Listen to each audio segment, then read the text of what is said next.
Hello, great beings of love and light. This is Jody.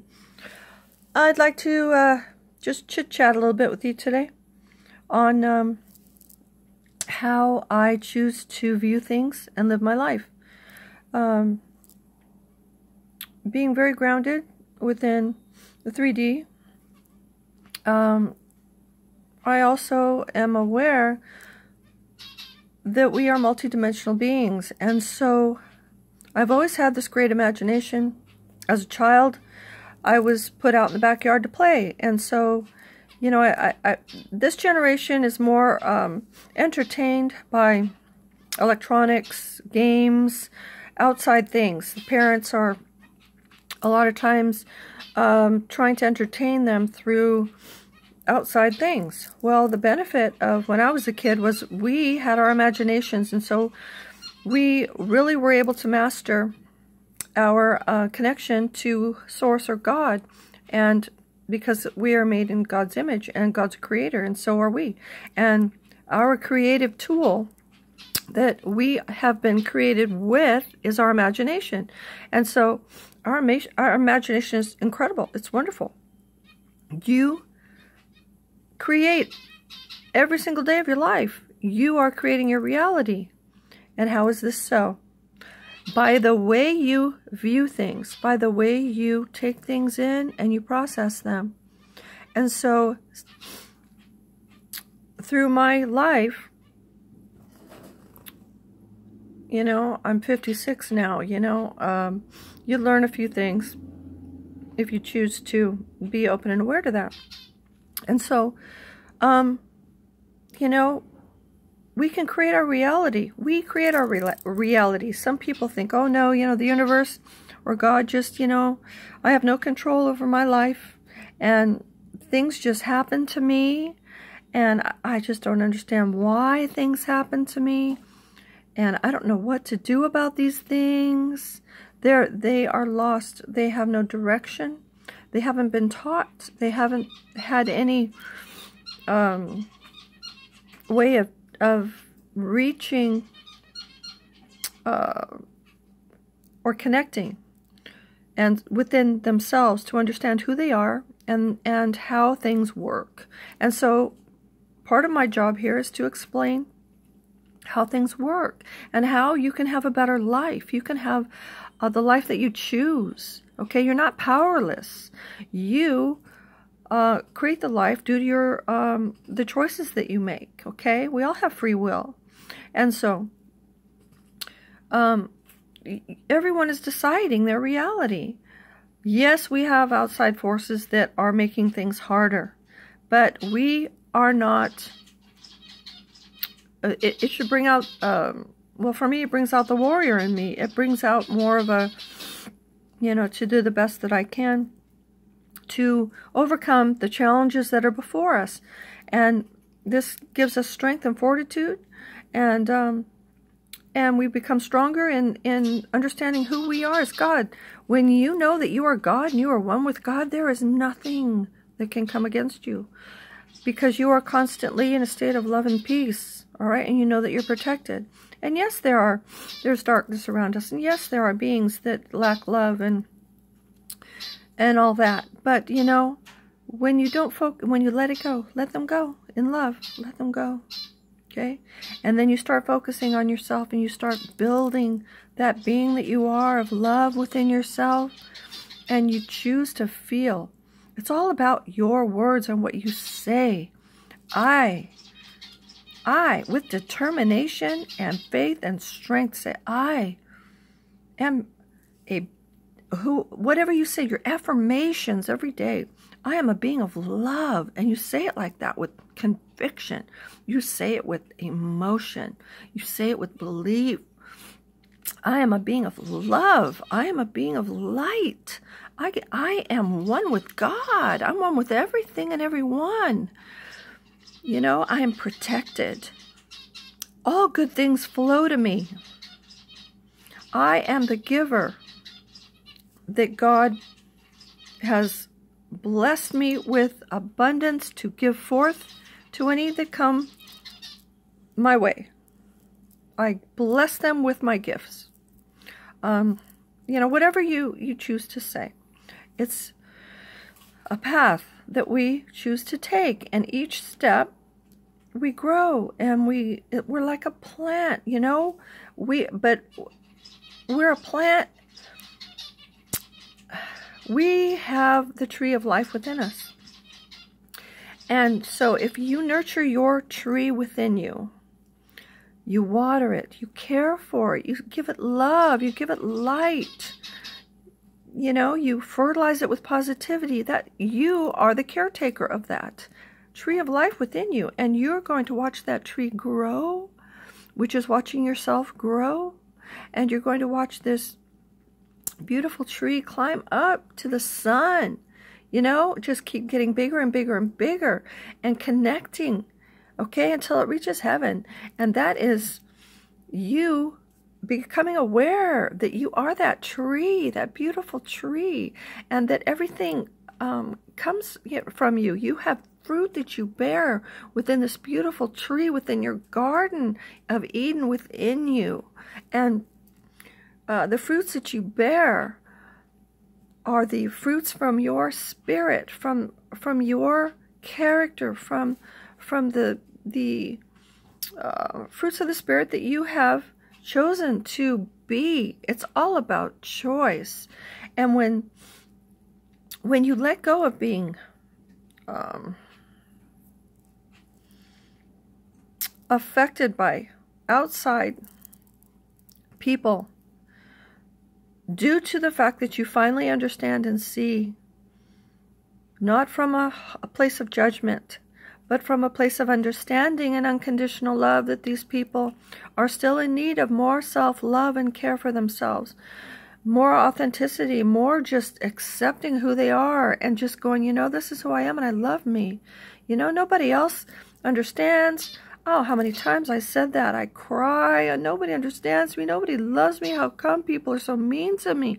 How come people are just so jealous? How come they just want to hurt me and they want to beat me up? When I was a little kid, I was bullied, and this all leads you. God, we're on such a beautiful path of understanding.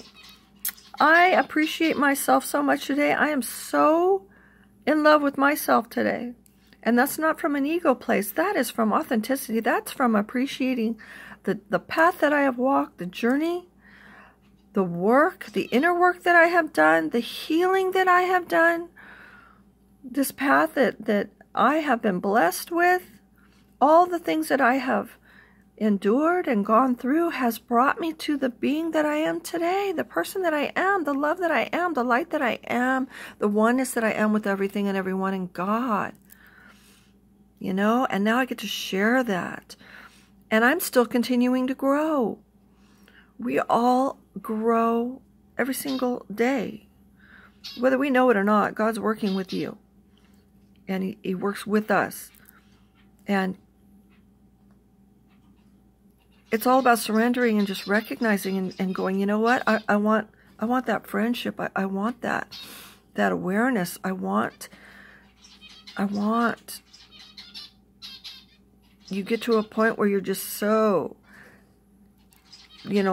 down, okay? And yes, we have a hole in us and we seek outside of ourselves to fill that hole, because we don't understand that we need to love ourselves. And I used to hear that when I was younger, love yourself, love yourself. But they didn't explain what that means and how. How do you love yourself? By accepting who you are. If somebody says to you, God, you're fat, how are you going, many girls will go, oh my God, you feel bad about yourself immediately. I'm being judged by somebody. Oh no, that means something's wrong with me. That means I need to correct that so that I can meet their expectations, so that I can be liked by them.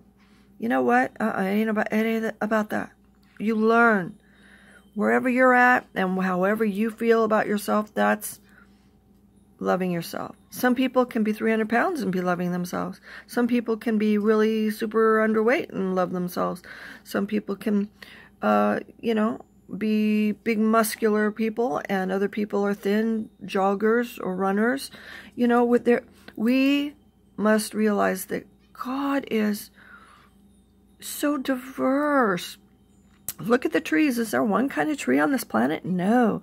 Look at how many different types of trees there are, and they're all beautiful, okay?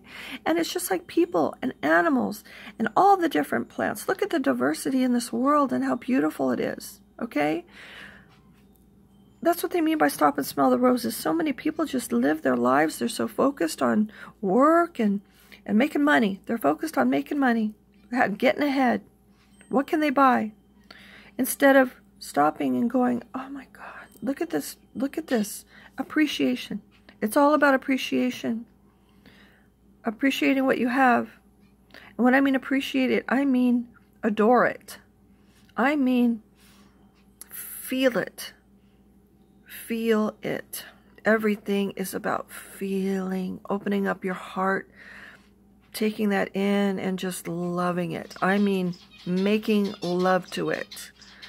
I mean, letting it permeate every ounce of every cell of your body, everything within you. You just are this blissful connection with everything. It's beautiful.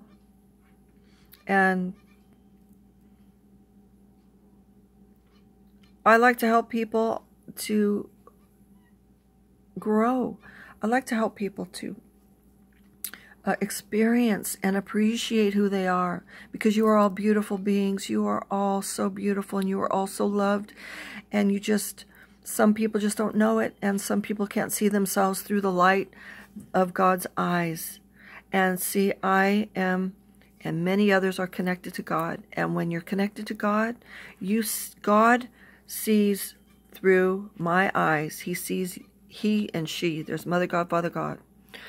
Because without a female, the divine goddess, Mother God, has been denied in religion. That makes, I'm jumping. Bear with me. The woman has been degraded in our system. The woman is the one that is the vessel to bring life into this world. We are so blessed by this. This is something that a man cannot do. What does that mean? That men can't do that. So men in the past, see, women were worshipped. There were goddesses, goddess worship. And then the men got jealous, and they turned around and switched it so that this is a male-dominated world now. And it's been this way for a while. And now it's about bringing together the appreciation and acceptance and unconditional love for the blessings that both have within them, the abilities that both have. You know, men are very different than women. We're not the same at all. And so the blending of the two becomes the one. And so when we understand within our own beings that we have, if you're a woman, you have a masculine side. You know, we have two sides of our brain, a masculine and a feminine side. And so it is about not being overly, you know, like masculine or overly feminine, but to, yes, a woman like me, I view myself as feminine, but my strength, my inner masculine, which I'm unified with my masculine side, is my ability to stand on my own 2 feet, my ability to provide myself with what I need to sustain my life, and to stand in my power, not take any crap, to stand up for myself, to love myself. And, you know, many women that are not joined within their twin flame, being of oneness within their masculine and feminine sides of their brain, basically, will give their power away. They give their power away to men, and they usually go with men that is more domineering, and that is more the opposite. They're not in touch with their feminine side, their feminine, you know, aspect of their brain. They are dominant on one side of their brain. And many of them are mean, abusive, bossy, put women down, think of women in a lower position. They overpower women, think that women are their slaves, think that women are here to do for them. And that's not the way it is at all. And then, so there's different aspects of that. You know, women can be like totally overboard with their masculinity too, and become like, they can browbeat men that are overly feminine in their brain, and they need to bring that. You can see the imbalance, and they need to bring that more centered within themselves, so that they respect themselves and they love themselves, and they're not going to allow a woman who is overbearing masculinely to dominate their unbalanced, more feminine side. See what I'm saying? So it's all about learning to balance ourselves and being whole in that way. And so that's why we are the goddess of our being, because we are two. And then we become one. And oneness for me is the unification of this within myself. And then I do believe in, not from a religious standpoint of Trinity, but from a place of oneness with Source. So I have my masculine and feminine twin flame unification within my being, and I am embodied through my Christ consciousness, because I am love, unconditional love. You remove judgment, and therefore you are, I'm one with my higher self. And my higher self, I believe I'm my higher self, my divine self. I have a universal self. I have a galactic self. I have a cosmic self. My crisis self is right above there, and then that's right below my goddess self, and one with Source.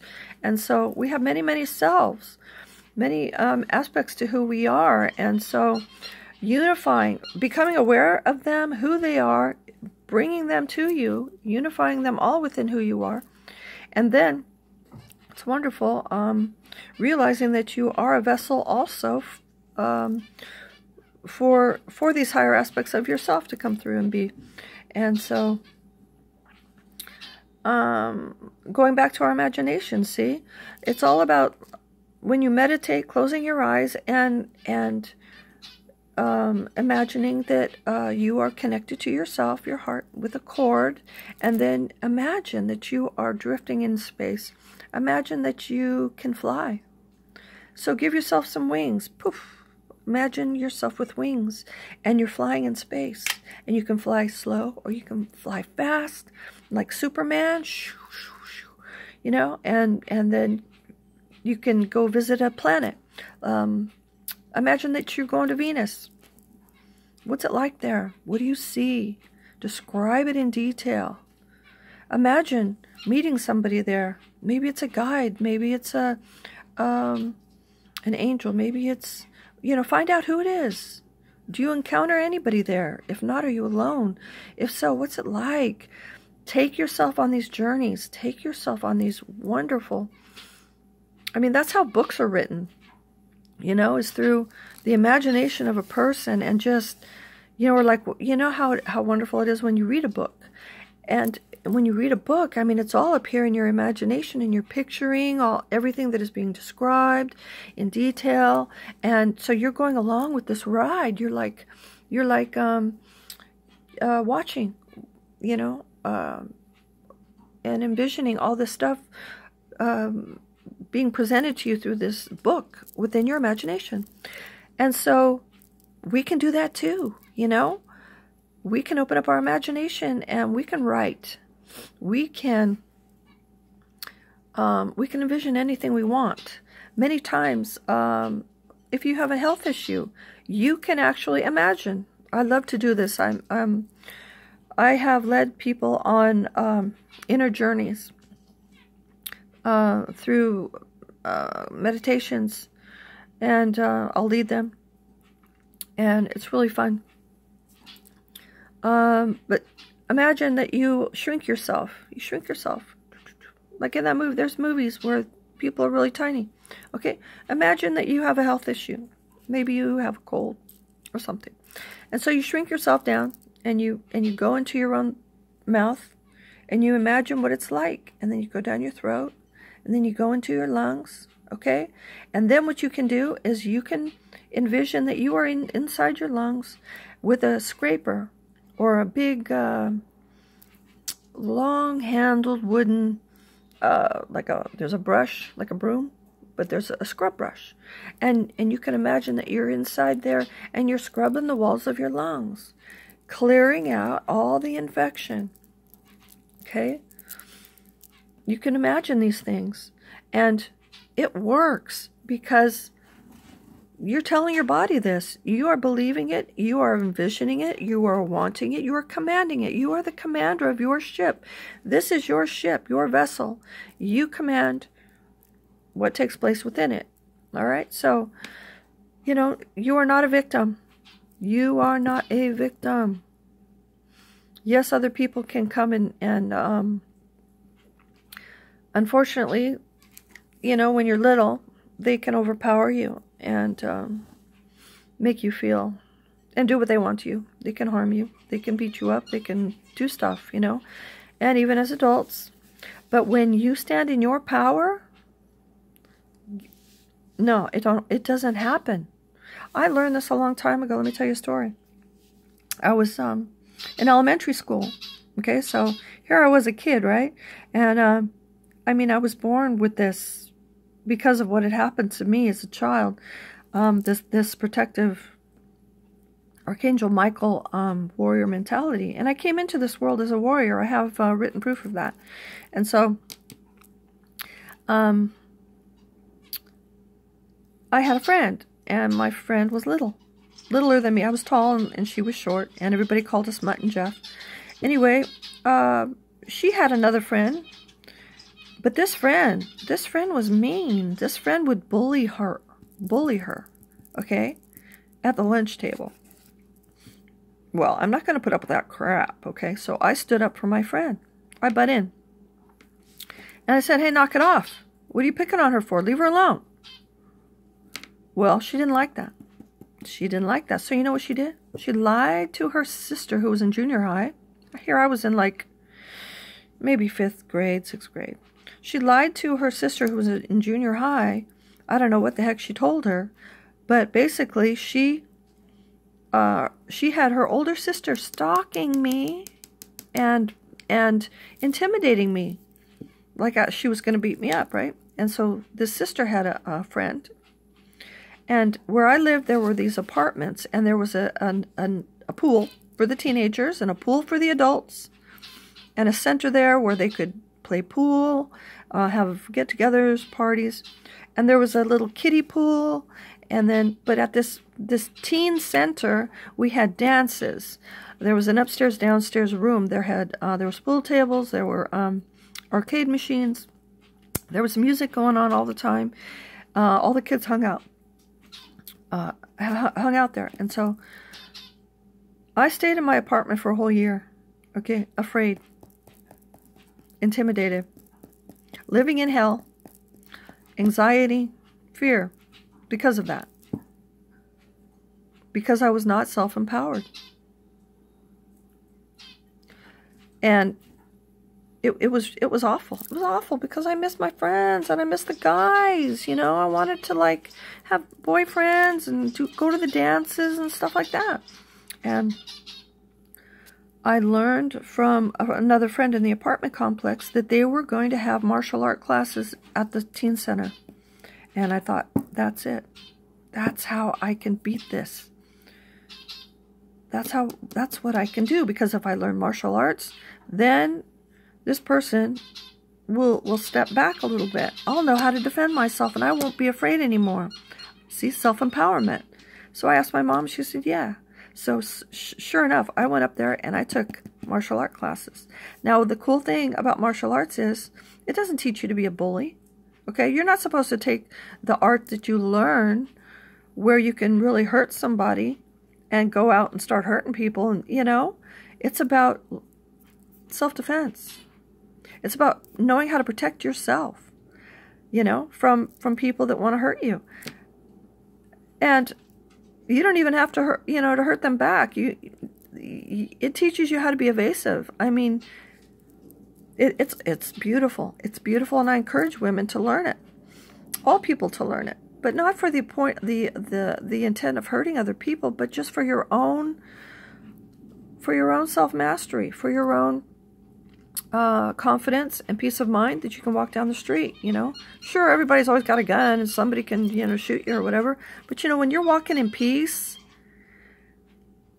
you raise yourself into a higher vibration. And all those lower beings that live in those realms of harming other people, hurting other people, they don't touch you. You become untouchable. You become untouchable. You've raised yourself up where they can't reach you. They can't hurt you. You're like bulletproof. You're like, you know what I mean? Because they're not even going to be around you, because you're almost like, you have created yourself to be invisible to them, to those realms. You have lifted yourself up into a totally different realm of being. So I took these classes, and while I was taking these classes for 3 months, these girls would come in and they would watch. That really gave me incentive to do the best that I could, to really show them, you know, and they wouldn't even, and the teacher would go, hey, why don't you come on, you know, you want to join in? They're like, no, we don't want to do that. No. But they were watching, and they had to admit that they were intimidated. They're like, ooh, don't mess with her, ooh. And you know, that really helped me. And after that, everything was good. So, you know, do what you got to do in order to empower yourself, to give yourself that confidence against whatever it is that's creating fear within you. You know, I'm sure that even if I had confronted her in the beginning and said, look, what do you want? You here to beat me up? Well, I want to tell you what your sister did. This is the truth. Because she's obviously, and I think I've had many experiences in my life that are a repeat of this, because I did not face her and tell her the truth of what her sister did, and the reason why. I stood up for my friend because she was being the bully. I wasn't bullying her. But she turned it. See, bullies, what they do is they turn it around and they become the victim. Oh, and they accuse you of bullying them. See, because they don't want to look at themselves and they don't want to accept how they're being. And if I would have faced her sister strongly and stood in my presence and go, you got a problem? You know, this is what happened. You know, because she never asked me, okay, so what happened? She never came to me. She was always just there, enough to just bring up that fear and anxiety and panic. That's mean. That's like so abusive. But, you know, I ran. I ran instead of facing it. And so this is really important in order to heal, you know, those things within us. It's so important to be strong within who you are. God, you know, if I can pass anything on to people, please learn that. To love who you are, accept who you are. Don't let anybody try to tear you down or make you feel less than anything. Okay, you're beautiful and you're strong. And if anybody does that to you, they're jealous of you. And that's evil and is dark intentions. And forgive them, and know when somebody's doing that to you, that should make you feel even more empowered and strong and beautiful. And it should validate the fact that, yeah, I'm doing something right. Yeah, I love myself. That's why they're trying to tear me down. Ain't gonna work. Put your hand up. Go talk to the hand. I send those energies right back to you. I love and bless you. But I'm not gonna allow you to do that to me. You stand up. You don't take no shit. All right?